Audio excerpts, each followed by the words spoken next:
tema de dentro del campo de la educación sanitaria, la educación relacionada con los trastornos, los problemas de la salud en la espalda. Un tema muy conocido por todos. Yo no sé si aquí preguntase a alguien que no sabe lo que es un dolor de espalda, habría alguno que no pudiese levantar la mano. Bueno, eso da índice de cómo conocemos el tema en nosotros mismos. Yo en mi época profesional, que estuve en Sevilla haciendo rehabilitación general, neurológica, de todo, estuve parapléjico de Toledo, luego cuando se inauguró Ramón y Cajal, pues me dio una plaza de jefe de servicio a un que fue siempre mi jefe y me dividió la especialidad en apartados, la rehabilitación neurológica, la rehabilitación traumatológica, los somáticos, etc. Y a mí me dio específicamente el tema de la columna vertebral, el campo de las deformidades vertebrales, de las desviaciones de columna y el tema del dolor de espalda. Y en cuanto tuve esa responsabilidad de dedicarme al tema más concreto de la columna vertebral, pues vi que el tema del dolor de espalda, pues que tiene tantos matices, tantos tratamientos, no se podía manejar adecuadamente sin tener conocimientos de educación de la espalda. Hoy día todas las enfermedades crónicas que tienen factores de riesgo, prácticamente muchísimas, luego mencionaremos algunas, pues hay que hacer educación. Y el hospital, la verdad que este tema les encantó, de tal manera que me dejó salón de actos para todos los meses desarrollar programas de educación de espalda. Y meditaba un programa y sacamos un libro que titulamos Dolor lumbar y escuela de espalda, que tuvo un éxito enorme. Sacaron 25.000 ejemplares y prácticamente luego lo editó un laboratorio llamado Bristol, entonces no es evidente, pero el hospital mío pareció que era un campo que tenía que apoyar. La educación para la salud es, pues, la cuestión es que hay que enseñar a los pacientes lo que deben saber sobre su enfermedad para mejorar el éxito en los tratamientos y los resultados.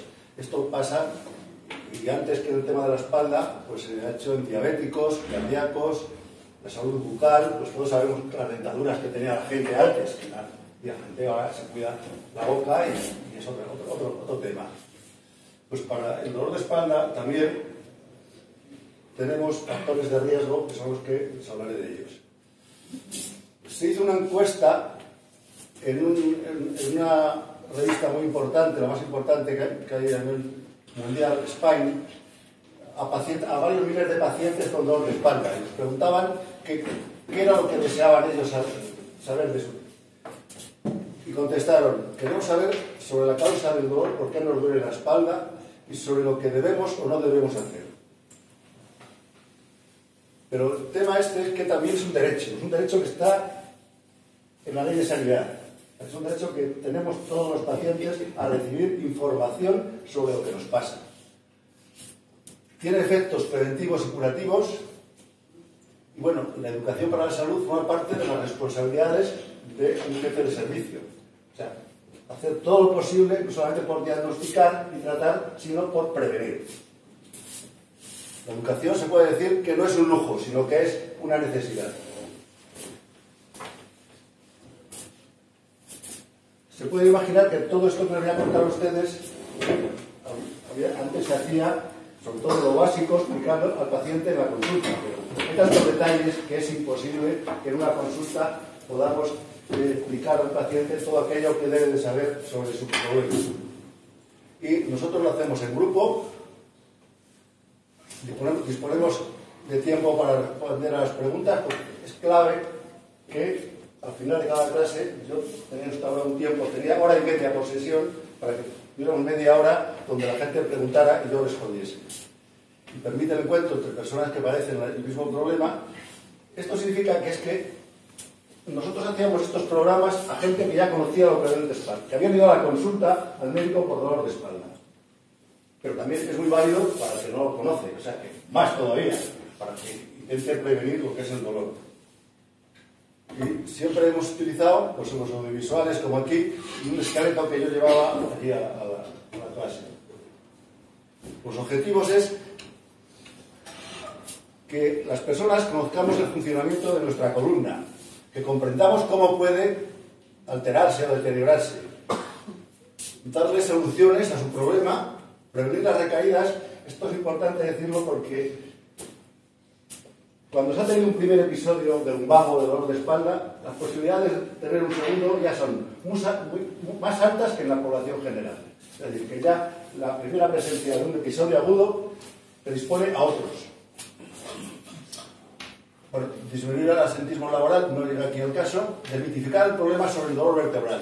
Hay en la población general un concepto de que la espalda pues, es algo muy importante porque en muchos casos va asociado a invalidez, porque mucha gente, pues, cuando dicen, bueno, ten cuidado que te vas a quedar en una silla de ruedas y esas cosas, ¿no? Eso no es el dolor, eso pasa en los traumatismos y tal, o en algunas enfermedades muy concretas, pero el dolor del que vamos a hablar, mecánico, el más común de todos, es difícil que se llegue a una silla de ruedas. Y bueno, para mí ha sido muy útil en los coloquios escuchar a la gente las preguntas que me hacían, porque lo que podía les respondía y lo que no me lo miraba o trataba me enseñaba a mí. Lo vamos a hacer en 2 sesiones de 60 minutos y el contenido de esta primera sesión son hablarles un poco de la dimensión del problema de dolor de espalda, algo sobre la anatomía de nuestra columna, explicarles por qué nos duele y vamos a hablar de las 3 posturas clásicas de acostado, postura de pie y postura de sentados.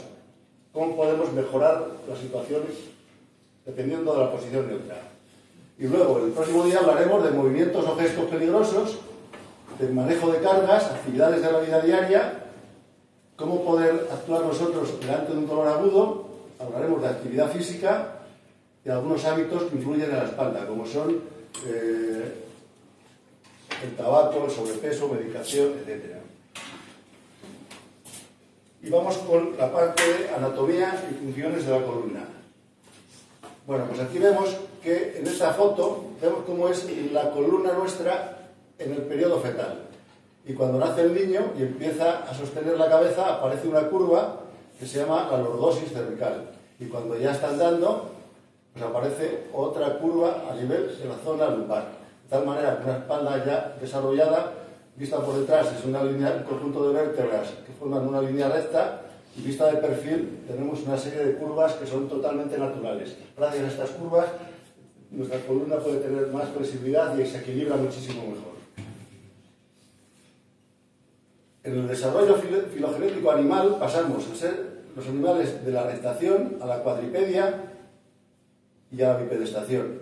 Nosotros, el animal anterior a nosotros es el chimpancé, que es cuadrúpedo, pero para ponerse de pie, para quitarse las piernas las de delante, tiene que hacer una curva aquí en la zona lumbar. La columna ideal es vista por detrás con una línea recta, vista de perfil, con estas curvas que hemos dicho. Cuando se desvía hacia un lado, recibe el nombre de escoliosis. Cuando la curva del dorso está más acentuada, pues le llamamos hipercifosis. Tenemos 7 vértebras en la zona cervical, la dividimos en 3 partes: cervical, dorsal o torácica, porque está articulada con las costillas, y la zona lumbar.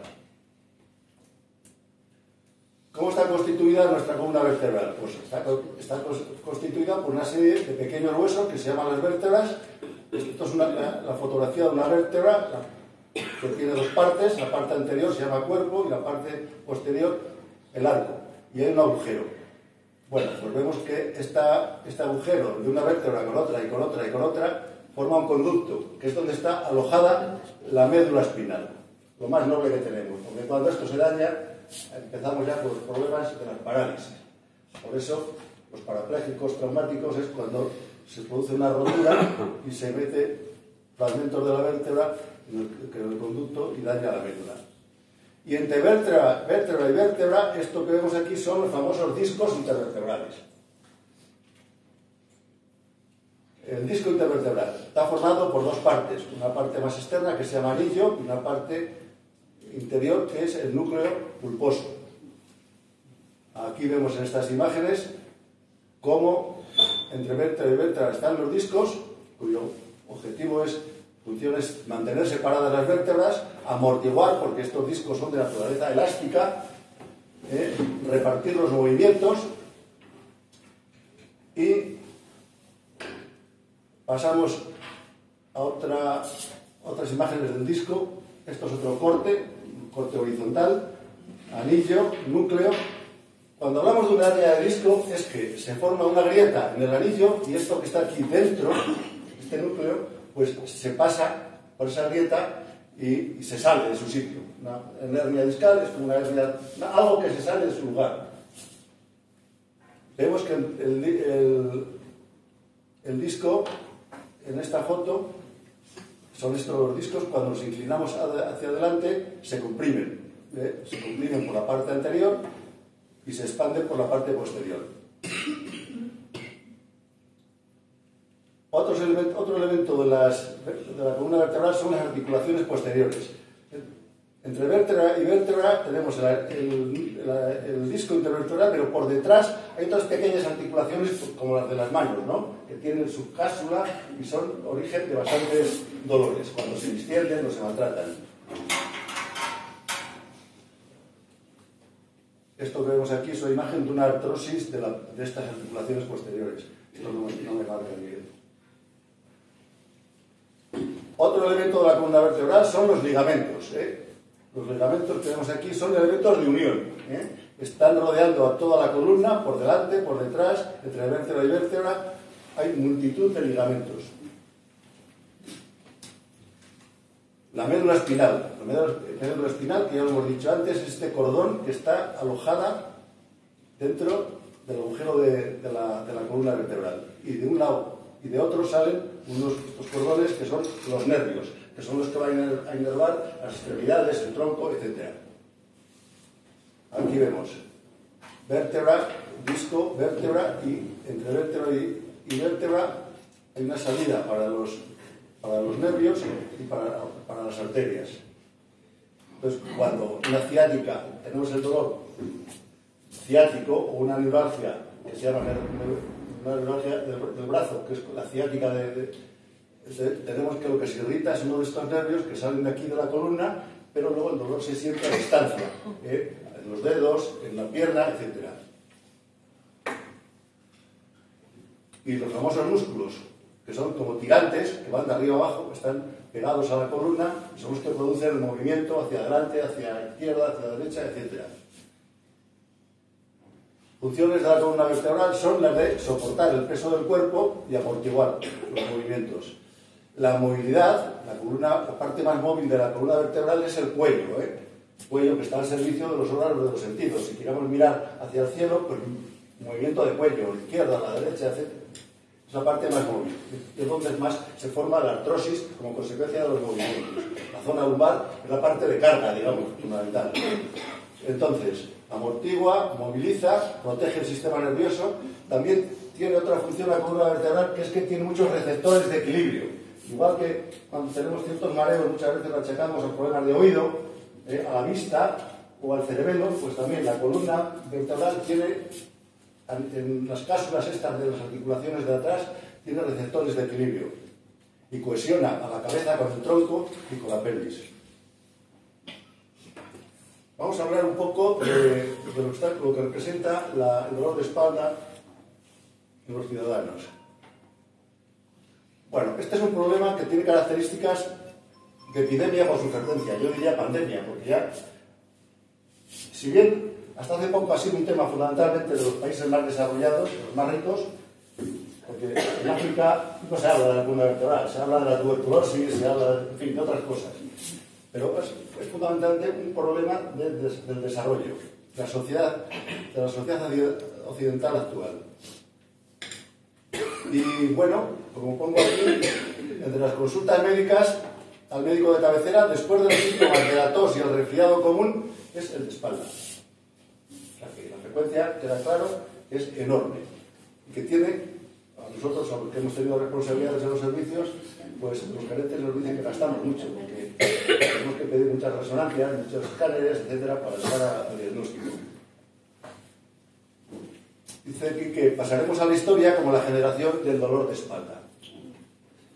¿A quién afecta el dolor de espalda? Pues ya hemos comentado. Según las estadísticas de la OMS, entre el 60 y el 90% de la población alguna vez acude al médico por dolor de espalda. Y es una de esas primeras señales por las que nos damos cuenta que nos vamos haciendo mayores y de que no somos inmortales. Estamos en esa primera juventud en que no nos quejamos más que de caídas y pocas cosas más. Pero realmente, alrededor de los 30 años ya tenemos medio, al coger un objeto, al agacharme, he sentido los 30 a 35 es cuando empieza de verdad el dolor de espalda. Y afecta a toda la población, menos a los niños y adolescentes, ahí están más los problemas traumáticos por caídas, pero es fundamentalmente un problema de edades medias de la vida, de la edad del trabajo, entre los 30 y 50 años. Es cuando tiene mayor impacto, tanto personal como social y económico. Y por encima de 70 disminuye el impacto, pero no el dolor. Lo que pasa es que la gente está más preocupada por los problemas cardíacos, por otros problemas médicos generales. Cuando el dolor asienta en el cuello, lo llamamos cervicalgia. Cuando el dolor asienta en la parte dorsal, donde están las costillas, y la parte posterior, dorsalgia. O sea, cervicalgia, dorsalgia y lumbalgia, cuando el dolor está en la zona, en las últimas 5 vértebras, de lumbares. El dolor puede instaurarse muchas veces de manera insidiosa, poco a poco, y otras veces sucede, ¿si sabe por qué? Al hacer sobre todo algún movimiento, a coger un libro o algo, te quedas ahí bloqueado. Eso es lo que se llama un lumbago, es un episodio agudo.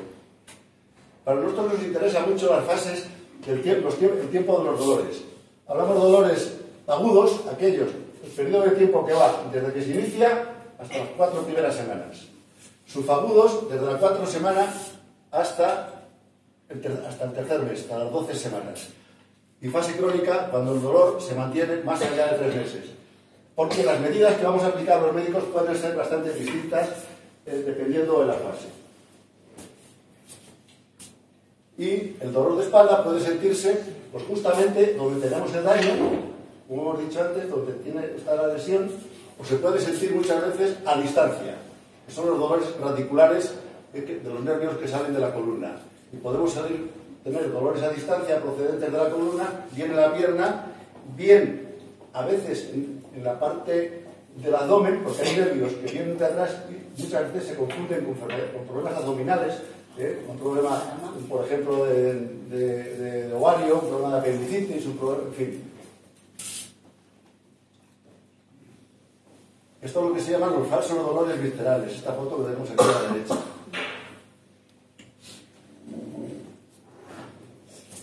La pregunta del millón, ¿por qué duele la espalda? Bueno, lo primero cuando duele la espalda, el primer proceso que tenemos que diferenciar es si el problema es grave, que es lo que interesa al paciente sobre todo, o es un problema benigno, ¿no? ¿Y cuáles son los problemas de dolor de la espalda importantes o graves? Cuando se localiza un tumor en la columna, que los hay propiamente tumores que nacen de la propia columna, pero la mayoría son metastásicos, son dolores de una próstata que ha metastazizado o un pulmón a columna. Yo lo que más he visto son metastásicos. O porque es una infección, a veces hay enfermedades inflamatorias reumáticas que pueden dar lugar al dolor de la espalda, o por fracturas. Muy frecuentes son la edad por encima de los 65 años, por aplastamientos o movimientos banales por la osteoporosis. Pero la mayor parte del dolor de espalda se llama mecánico degenerativo. Le llamamos dolor inespecífico porque está en relación con malas posturas, esfuerzos, con la artrosis, lo que es la enfermedad degenerativa de la columna, por las hernias discales, por determinadas desviaciones de columna o la estenosis de canal, que es una falta por irritación de los nervios que están alojados en el conducto vertebral.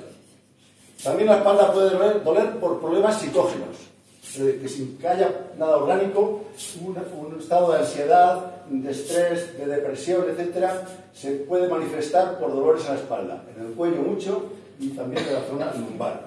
Y otras veces la espalda duele, pero que no viene de la espalda, es un dolor visceral. Por ejemplo, determinados cólicos biliares se presentan con dolor de espalda, a veces del hígado, otras veces por dolores pancreáticos o por problemas renales. O sea, que no todo lo que duele en la espalda procede de la propia columna, sino que puede ser de otra parte del cuerpo. Consecuencias. Pues lo primero, el sufrimiento físico que tiene la persona que tiene el dolor, ¿no? Una consecuencia importante en el campo de mi especialidad es cuando tienen incapacidad. La incapacidad que puede ser temporal, que puede durar unos días, y luego ya se pasa y se vuelve al estado anterior.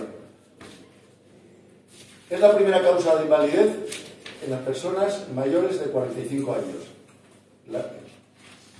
Modifica conductas y hábitos.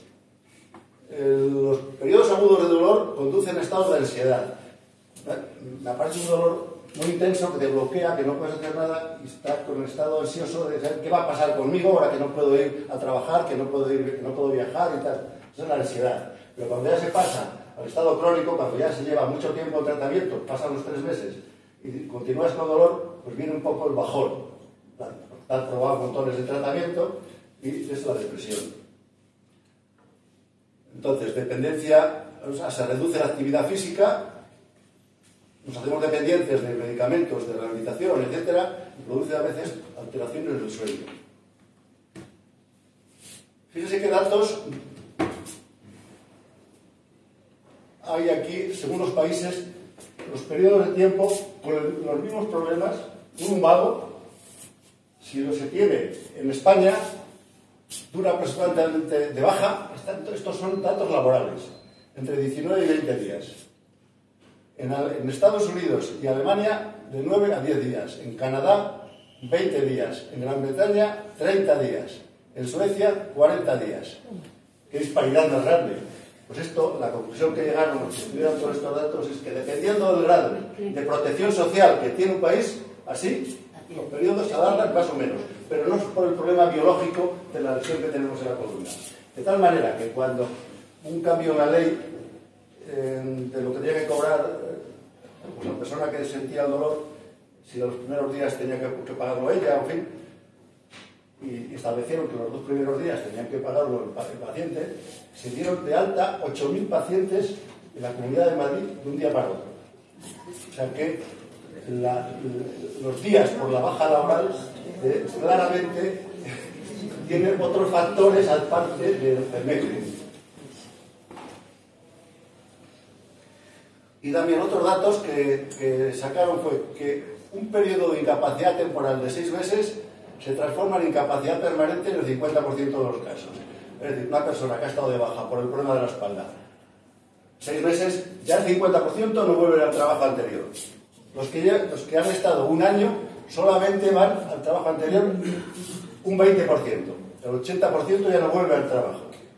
Y los que están 2 años prácticamente nunca vuelven a su trabajo anterior. ¿Qué tratamientos se han aplicado más clásicos para manejar el dolor de espalda? Lo primero, los fármacos. Medicación. El paciente tiene un dolor agudo y va al médico, le prescribe el analgésico, el antiinflamatorio de turno, etc. Cuando esto no va bien y tal, pues se puede mandar a rehabilitación, y en rehabilitación se manejan pues, muchas técnicas, masajes, ejercicios, electroterapia, fajas, en fin, muchas cosas. Y también, en otros casos, la cirugía. Esto es lo más clásico. Pero se han contabilizado más de 100 técnicas de tratamiento distintas. Y cada año surge alguna nueva. Que alguien ha inventado algo que va a mejorar el dolor de espalda. Sobre todo estamos en el dolor crónico, dolor que supera los 3 meses. Pues la verdad es que esto pues da que pensar. Es decir, no disponemos de un tratamiento ideal para el dolor de espalda crónico. Es lo que nos lo ha demostrado el paso del tiempo y todo lo que se ha hecho por el dolor de espalda. Está muy relacionado el dolor de espalda con los trabajos de esfuerzo, la industria sobre todo, los del campo, los trabajos aquellos en los que el paciente cuando trabaja tiene una máquina que tiene vibraciones. Por ejemplo, los grandes camiones, y la gente que trabaja con estos martillos que perforan las calles, todo lo que tiene vibración, fragiliza mucho a los discos intervertebrales. Bueno, el personal sanitario también, porque tiene que manejar pacientes que están malos y que tienen que darle la vuelta o cogerles, etcétera. Es un sector de gente que padece bastante de dolor de espalda. Los trabajos sedentarios, estos ahora, todas las publicaciones más recientes, es que lo peor que hay para la espalda es trabajar, estar mucho tiempo sentados. Han estudiado la evolución de la posición de sentado desde el siglo XIX, cómo ha ido cambiando desde la revolución industrial, cuando los trabajos se hacían en el exterior, luego se fueron metiendo en naves, etcétera, en edificios, cómo fue que ya empezaron a surgir los asientos. Porque antes del siglo XVIII había muy pocos asientos, se sentaban los ricos, había muy poco, la gente se sentaba. Y ahora cada vez la gente utilizamos más la posición de sentado. Unos, además de trabajar de sentados, tenemos que estar con las nuevas tecnologías, que casi todas las hacemos sentados, etc. Bueno, gente que de adulto pues no elige las actividades físicas apropiadas para la edad de ese adulto. Se ponen a jugar al hockey porque creen que por los fines de semana que hacen partidos y están entrenados, etc. Las tareas del hogar hay que realizar cantidad de movimientos y posturas que también pueden deteriorar nuestra columna. Los estados emocionales, pensamientos, emociones negativos, el estrés, los estados depresivos, la ansiedad, preocupaciones, enfados, etc. Todo esto produce en la espalda lo que llamamos las contracturas, los músculos que se contraen, que se tensan. Y esa contracción de los músculos hace que los vasos sanguíneos lleven un poco menos oxígeno a todo lo que tiene que llevar, donde tienen que ir a distribuir su sangre, ¿no? Igual que el músculo cardíaco es un dolor por isquemia, porque no le llega al músculo la sangre adecuada, porque las arterias coronarias se obstruyen, pues aquí, cuando hay una contractura, esa zona está menos oxigenada, y es un dolor que se llama disquemia. Quien dice mal de espalda dice también mal del alma, dicen muchos. Datos para reflexionar sobre la lumbalgia. Las tareas penosas y los trabajos de fuerza se han reducido muchísimo, como todos sabemos. Cada año se inventa algo para que el ser humano trabaje de la manera más cómoda y no tenga que hacer esfuerzos. Los avances del conocimiento médico han aumentado. Todos los médicos que estamos alrededor de la columna, los radiólogos, porque han desarrollado dispositivos de imagen mejores cada vez, el TAC, la resonancia, las 3Ds ahora, etc. Cada vez están avanzando más en imagen. Medidas de rehabilitación también se van mejorando, van saliendo nuevas. La cirugía también, bueno, van delimitando mejor los casos que tienen que operar, se operan mejor, etc. Sin embargo, los resultados sobre la incapacidad no se han modificado nada. Esto es una gran paradoja. Está haciendo una inversión tremenda en avances tecnológicos y tal, pero luego en resultados, en cuanto a incapacidad, no se ha avanzado nada. Y por eso pongo aquí la gran paradoja. Muchos dicen que es el estado neurótico en que esta civilización que nos lleva a actuar siempre con mucha prisa para todo, que todo lo hacemos muy cerebral, etc. Entonces, el dolor de espalda es un problema, pongo aquí, porque, en primer lugar, para el paciente que lo sufre, desde el punto de vista diagnóstico, terapéutico y terapéutico, hay muchas contradicciones. Para un médico y le dicen, pues, ¿qué me pasa? Pues tiene ahí un problema de un disco. Va a otra consulta y le pueden decir, no, porque también tiene las articulaciones posteriores con artrosis. Pues tiene artrosis y tal. Otros van y le dicen, pues puede ser un problema muscular. Unos dicen, pues con esta radiografía yo me operaría. Otros, no se opere, por favor, que operarse es una barbaridad. O sea, que dentro del campo médico estamos llenos de contradicciones. Y entonces es un problema para los gestores porque pongo aquí altos costes.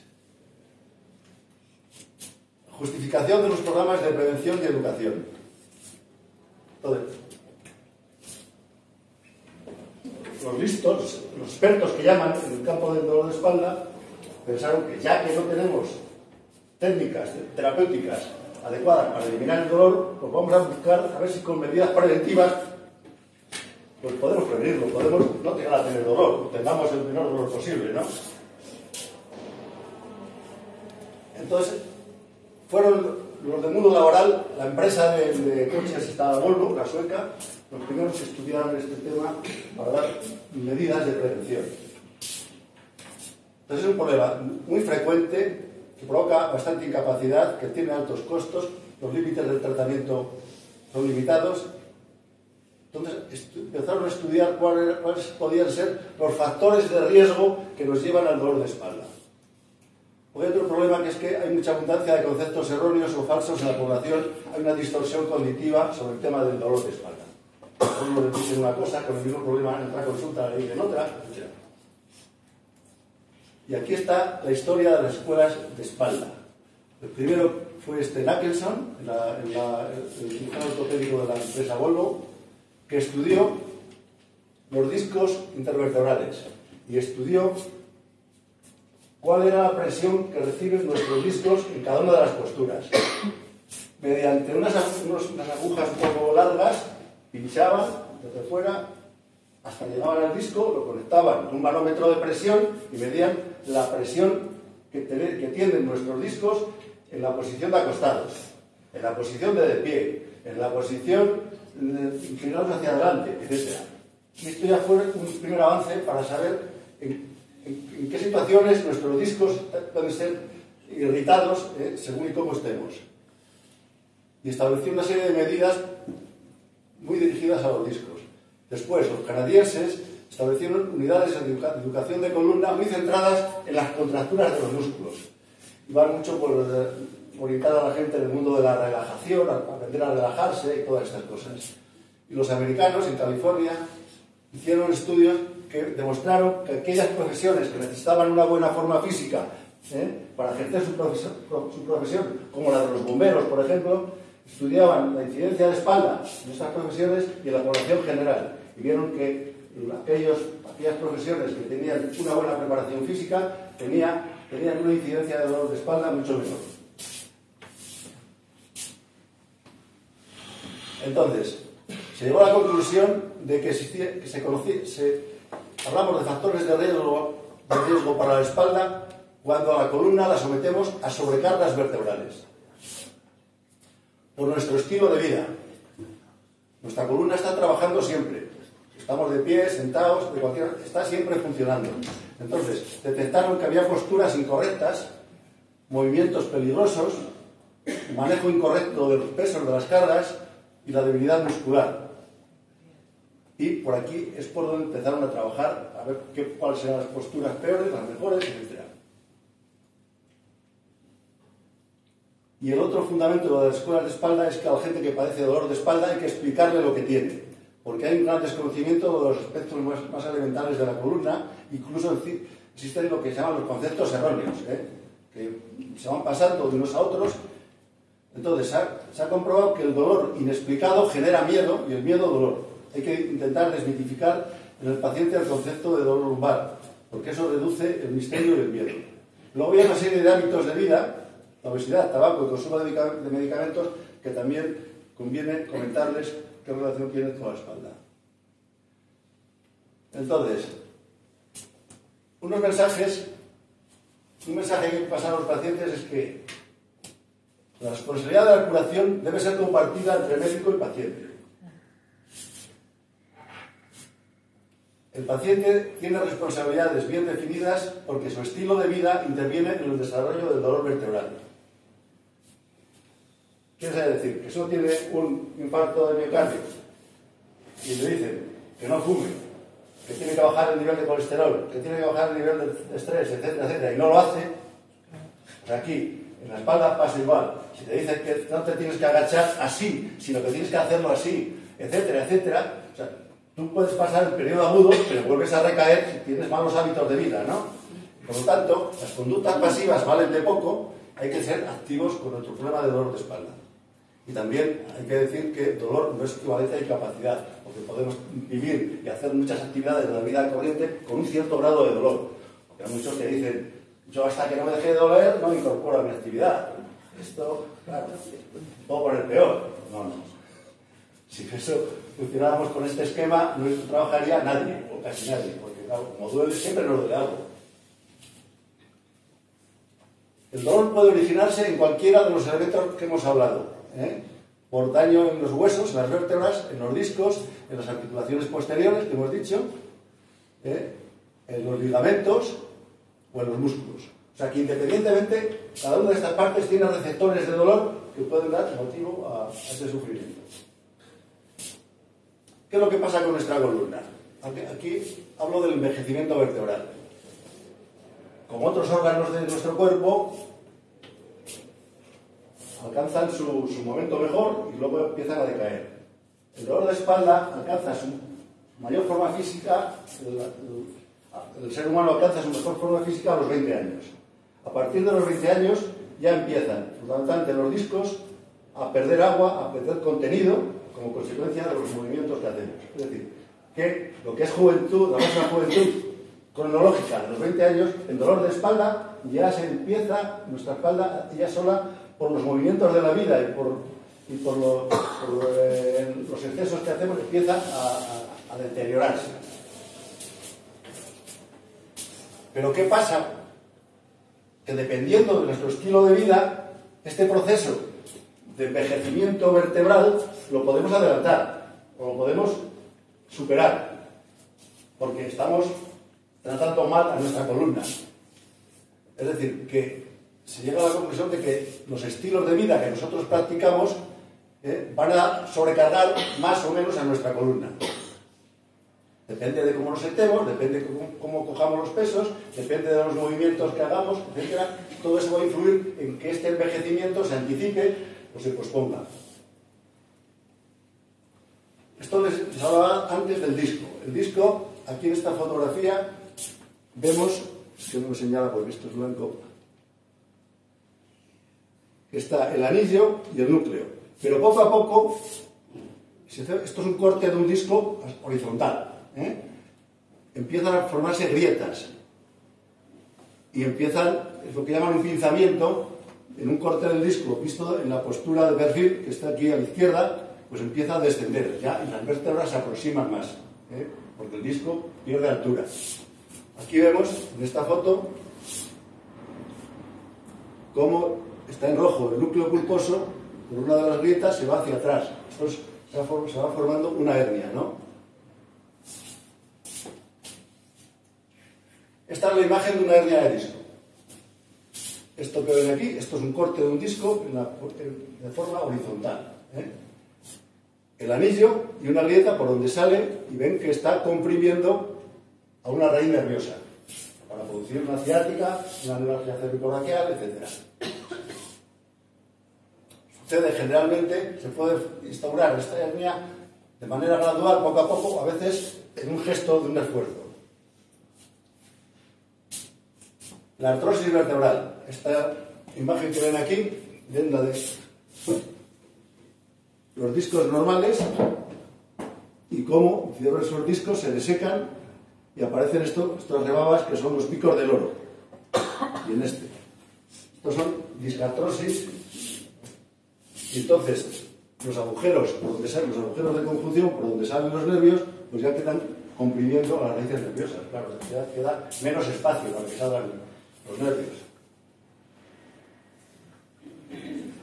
Hay algunos que dicen, yo tengo una espalda fatal porque tengo una escoliosis y me duele y tal. No es verdad que todas las escoliosis duelan. Yo me he dedicado mucho a tratar escoliosis, he visto miles de escoliosis que llevaban todas las escoliosis prácticamente de la zona centro a nuestro hospital, y yo veía todas las escoliosis. Y solamente las que alcanzan un grado de desviación importante, lo establecemos en 50 grados, así, pueden tener más dolor que la población en general, pero no hay que asustarse por tener una escoliosis.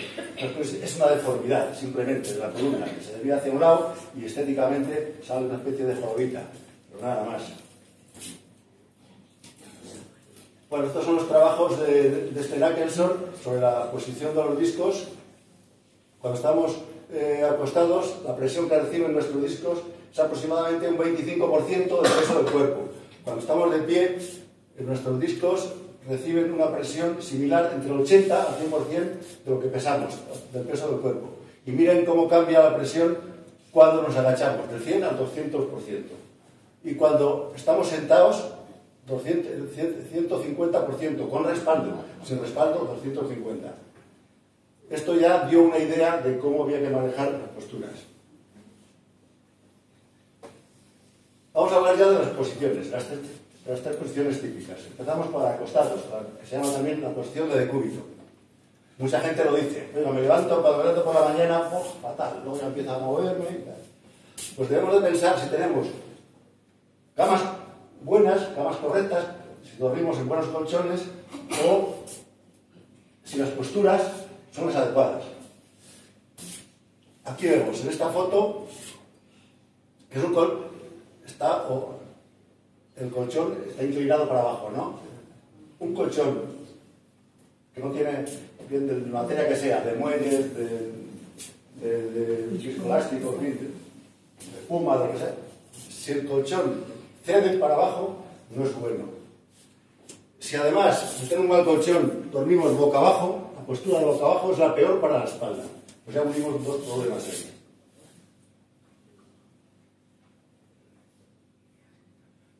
Aquí vemos en esta foto un colchón que cede y la columna está torcida. Por lo tanto, en esa posición, estar 8 horas en esa postura, los pequeños ligamentos que están uniendo una vértebra con otra, pues están estirándose y ya están recogiendo irritación y dolor. Una cama, un colchón tiene que ser firme. Me parece que me he saltado una diapositiva aquí. Esta. El colchón tiene que ser que no nos hundamos en el firme, para que no nos hundamos, y entonces esto se puede solucionar con una tabla entre colchón y somier, que eso ya lo sabemos de siempre. No hace falta, hombre, si el colchón es bueno, no está envejecido, los muelles funcionan y tal, pues es suficiente, pero el colchón, algunas veces dice la gente, duerma en cama dura y sin almohada. Es una rutina que yo oigo por ahí. Con que pongamos una tabla entre colchón y somier para que no nos hundamos es suficiente. Y si no existen ahora los colchoncillos esos que se ponen encima, que tienen unos 10 centímetros, que son bastante eficaces para que absorba parte. El colchón tiene que absorber los relieves del cuerpo, los hombros, los tobillos, es decir, que dormir en cama dura, como algunos pretenden, totalmente sobre una tabla, eso es irritante para el cuerpo. O sea, eso yo lo descartaría totalmente. Tiene que ser un colchón de consistencia intermedia. Cuando vamos a comprar un colchón, tiene que ser un colchón que sea firme, pero no sea muy duro, que no absorba los relieves que tenemos en el cuerpo. Nuestra columna, cuando estamos acostados, tiene que estar, como se ve en la foto de abajo, alineado el cuello con el tronco. Las dos posturas más correctas son la posición de boca arriba, es la posición ideal, y si hay ciática, poner unas almohadas debajo de las pantorrillas, pues es una buena medida porque el ciático está mucho más relajado. O la posición fetal, esto es un 4. Esas son las dos mejores posturas para la espalda. Este es un colchón que vemos que mantiene alineado el tronco con el cuello y absorbe los relieves, pero con eso es suficiente. La posición peor es esta, boca abajo. Y dentro de la posición, estando boca abajo, que no es buena posición, si doblamos una pierna, ya estamos mejorando, porque quitamos parte de la lordosis lumbar, se reduce. O sea que, si uno dice, yo estoy acostumbrado a dormir boca abajo, pues si doblamos alternamos una pierna y la otra doblándola, pues mejoramos la posición. Lo de la almohada. No es bueno dormir sin almohada y tampoco dormir con una almohada excesiva. Porque dormir sin almohada, esa postura de boca arriba sin almohada, tenemos la zona del dorso que tiene forma, tenemos todos una pequeña chepa ahí, ¿no? Estamos en una posición muy incómoda. Y cuando tenemos una almohada muy alta, pues nos está estirando los pequeños ligamentos que nos está irritando. Aquí vemos en esta foto este muchacho que está acostado de forma lateral sin almohada. Esta es la cabeza, esta es la columna cervical y ese es el tronco. ¿Está? Cuando no hay almohada, pues estamos con una postura de cuello torcida toda la noche, ¿no? Y aquí vemos cómo este relieve que hay entre la cara lateral del cuello y la oreja, pues tiene que estar alineada con el resto de la columna.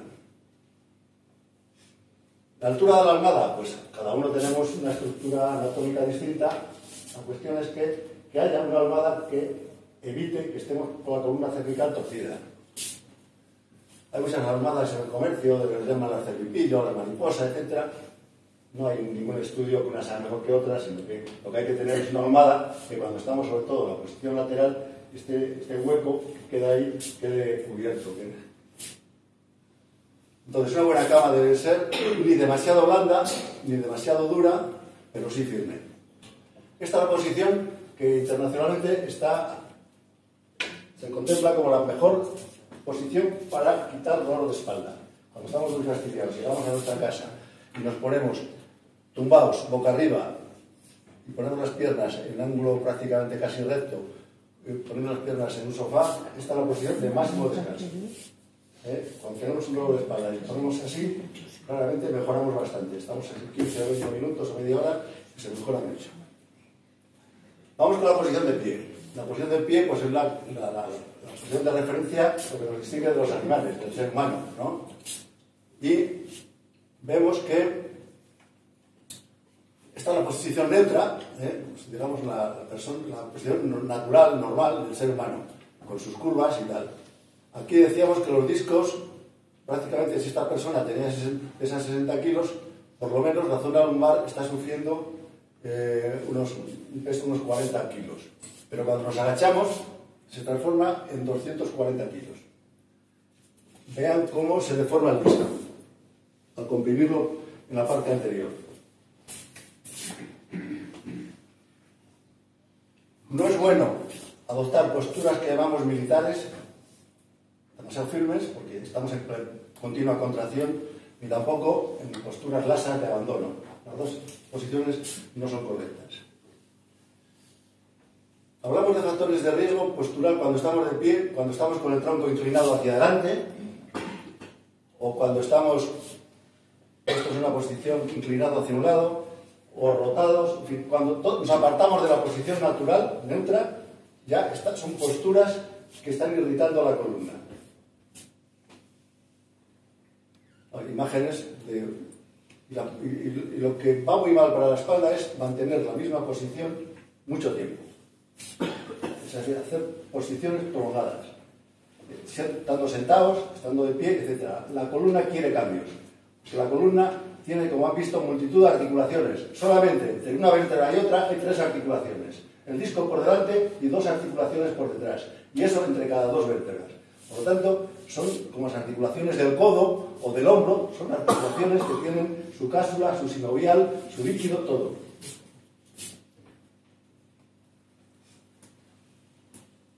Bueno, se dice que es bueno mirarse como en el espejo, cómo es nuestro cuerpo, cómo está posicionado. Si necesariamente tenemos un cuerpo de abandono o un cuerpo, en fin, para que reconozcamos nuestras malas posiciones, ¿no? Mirarse al espejo no es una mala cosa. Esta sería una postura, la de la derecha, incorrecta, y el otro que está en una posición más natural, mejor. Cuando estamos de pie, que tenemos que estar quietos en muchos sitios esperando, ¿tal? Hay formas de mejorar la situación. Lo primero es separar los pies. Los pies juntos, como se ve ahí al guardia urbano, pues el centro de gravedad cae todo por la columna. Cuando estamos con las piernas separadas, se distribuye ya de una manera mucho más amplia.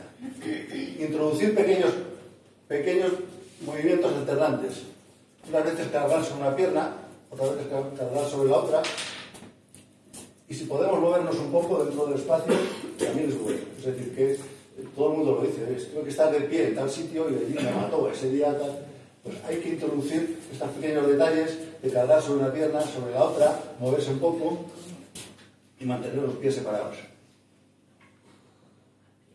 Formas de descargar a la columna lumbar cuando estamos de pie, pues tenemos, sobre todo en nuestras casas, ¿no? Un sitio donde apoyarnos el cuerpo, pues es bueno. Aquí vemos en la foto abajo los bares. Cuando estamos en los bares, la barra de abajo, cuando apoyamos el pie en la barra de abajo, estamos reduciendo la curva de los dos y lumbar y nuestra espalda está descansando. La agradecemos mucho. Y el mundo del comercio, que están tantas horas de pie, pues siempre se les ha aconsejado poner un taburete donde tengan una pierna cuando están trabajando un poco con la cadera en flexión y que alternen una pierna y otra. Aquí hay profesiones, pues eso, como las peluqueras o trabajar en bancos de trabajo, etcétera, ven como la posición incorrecta arriba y la posición correcta abajo. Siempre que se tenga que estar mucho tiempo uno de pie y tenga la posibilidad de flexionar un poco la cadera y tener un apoyo, lo agradecemos mucho. Hay gente que trabaja en planos de trabajo muy bajos con respecto al cuerpo. Bueno, pues intentar levantarlo y si no, pues tienes que adaptarte, no doblándote así, sino a través de las rodillas. Hay que intentar evitar lo que es la flexión de la columna lumbar. Lo ideal, la gente que trabaja de pie tendría que tener forma de poder desarrollar su trabajo de las dos formas, a veces de pie y a veces sentado, cambiar de postura, pero esto es algo que se escapa. Pero sí, las empresas pues tienen que cuidar cuando sea posible, ahora lo veremos cuando hablemos de la posición de sentados. Y pasamos a la tercera posición, la posición de sentados.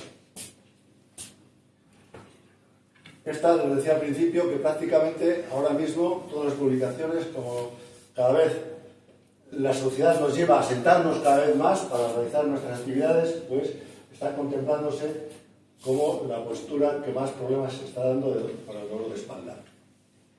Aquí vemos en esta foto de arriba cómo esta es nuestra columna normal cuando estamos de pie, con las tres curvas, cervical, dorsal y lumbar. Pero cuando nos sentamos, esta curva lumbar cambia completamente. La invertimos. Y estos discos que están aquí, que en esta posición se ve con esta altura, pues se comprimen por la parte de delante. Entonces se considera que es la peor postura de los tres para la columna lumbar. Se produce una inversión de la curva, una compresión de los discos por la parte anterior y perturba la nutrición discal. Los discos, no hay arterias que entren dentro de ellos para regarles, para llevarles la sangre, sino que se nutren lo que se llama por ósmosis, como las esponjas. Cuando estamos acostados, los discos chupan todos los líquidos que están a su alrededor y se llenan. Y cuando estamos de pie, expulsan líquido. Bueno, aquí tenemos ejemplos de muchas posturas de sentado incorrectas. Aquí vemos cuando estamos sentados en una silla y dejamos estos huecos de una manera más clara. Aquí tenemos una silla. En fin. Hay que intentar, cuando estemos sentados, que nuestra espalda esté tocando al respaldo del asiento, porque ese respaldo está descargando peso a los elementos vertebrales. Se dice que los asientos antiguos de la época del Renacimiento, de la Regencia, pues eran mejores que los de ahora, porque ahora nos venden sofás blandos y bajos. Ejemplos de cómo esta es la posición de la columna cuando estamos sentados, pero si le ponemos a la silla un respaldo con forma hacia adelante, pues ya le estamos quitando esta inversión de la curva. Y el respaldo totalmente recto tampoco es bueno. Si tiene como unos pocos de grados inclinado hacia atrás, es mucho mejor. Aquí hace referencia mucho a los huecos que dejamos entre el respaldo y el asiento. Esto hay que intentar evitarlo. Esto sería lo correcto, lo incorrecto. Lo incorrecto y lo correcto. En los asientos se habla de que para que se transmita la menor presión a la espalda, la altura del asiento debe tener una altura similar al tamaño de nuestras piernas. Cuando nuestras piernas no se apoyan, los pies totalmente en el suelo, estamos transmitiendo a través de los músculos tensión a la columna. Es bueno en asientos domésticos tener sobre todo los brazos, porque el peso de los brazos quedan queda absorbido por los reposabrazos. Aquí pongo un asiento muy comentado, la mecedora de Kennedy. ¿Se acuerdan? Ustedes que son un poco de... Yo soy más viejo que quizás de ustedes, ¿no? Que tengo 60 años pasados ya. Pero se acordarán de Kennedy, ¿no? Kennedy fue un presidente que siempre ocultó sus lumbalgias. Yo estaba revisándome todos los estudios médicos de Kennedy cuando ya los han desclasificado, porque durante mucho tiempo ha sido material reservado, ¿no? Pero Kennedy fue un presidente que tuvo muchísimas lumbalgias, lo operaron 4 veces de la columna, y bueno, y se murió luego por un asesinato, ¿no? Pero se le conoció como una persona con grandes lumbalgias. Le pusieron esta mecedora, tal como se ve ahí arriba, que es muy buena. Esto es como lo que vemos aquí abajo, esta otra mecedora. Tiene la espalda totalmente pegada al respaldo, inclinado para atrás, porque como vemos en esa gráfica, cuanto más inclinado está el respaldo, los discos tienen menos presión. Aquí vemos en lugares de trabajo. Este señor está completamente trabajando en buenas condiciones porque tiene un asiento con un atril, un respaldo y está trabajando. Y fíjense este otro, ¿no? Pues prácticamente hay variación entre uno y otro, como tiene protegida la espalda este y este otro. Poner atriles o tener en las mesas inclinaciones, o bien de atriles o que tengan la inclinación, todo esto evita que esté nuestro cuerpo inclinado hacia adelante. Y sobre todo, meternos bien con la silla para adentro. Cuanto más está separada la silla donde estamos sentados de la mesa, nos obliga a estar más inclinados hacia adelante. Si nos metemos bien, ya para que podamos ver adecuadamente nuestro foco de mirada, nos lleva para atrás.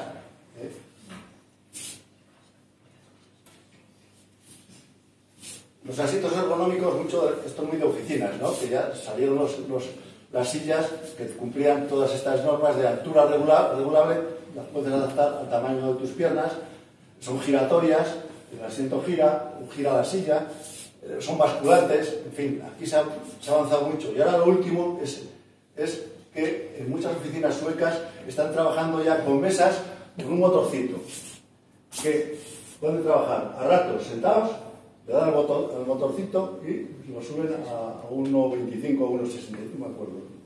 Pero se puede trabajar a ratos sentados, a ratos de pie. Y esto es un furor lo que hay en cuanto a este tema en algunos países. Cuando estamos sentados y nos ponemos de pie, hay que intentar evitar el movimiento de inclinarnos, que tenemos tendencia hacia adelante. Hay que intentar levantarse en vertical. No hacer el gesto primero de inclinación hacia adelante y luego ya subir. Poner nuestras manos en los muslos, o si tienes reposabrazos, apoyarte en los reposabrazos y ir hacia la vertical.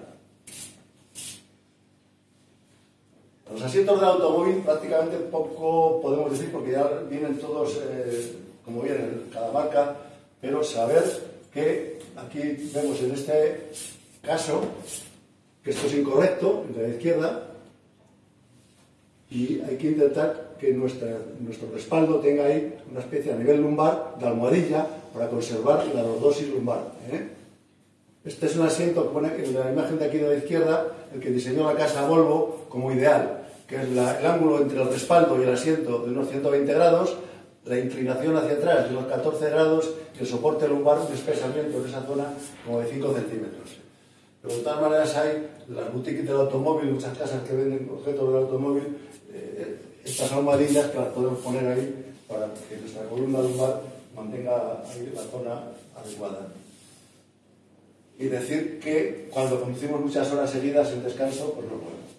Se aconseja que cada 2 horas hacer una pausa para estirar las piernas y eso es lo correcto, vamos. Y acabe la clase. Bueno, ahí acabamos el diálogo.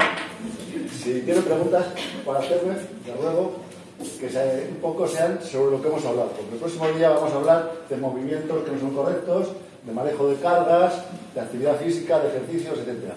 Entonces, lo que yo quiero es que las preguntas que me hagan sean sobre los temas de hoy. Aquí tenemos la pregunta. Un momentito. ahora para después. La posición de sentado en una butaca o en un sofá con los pies, digamos, en alto, ¿es correcta? Hombre, con los pies en extensión, Sí, en extensión. Con las rodillas. Si está la espalda bien apoyada, uno puede estar a ratos con las piernas extendidas y bajadas. No lo veo mal, ¿eh? Siempre que la espalda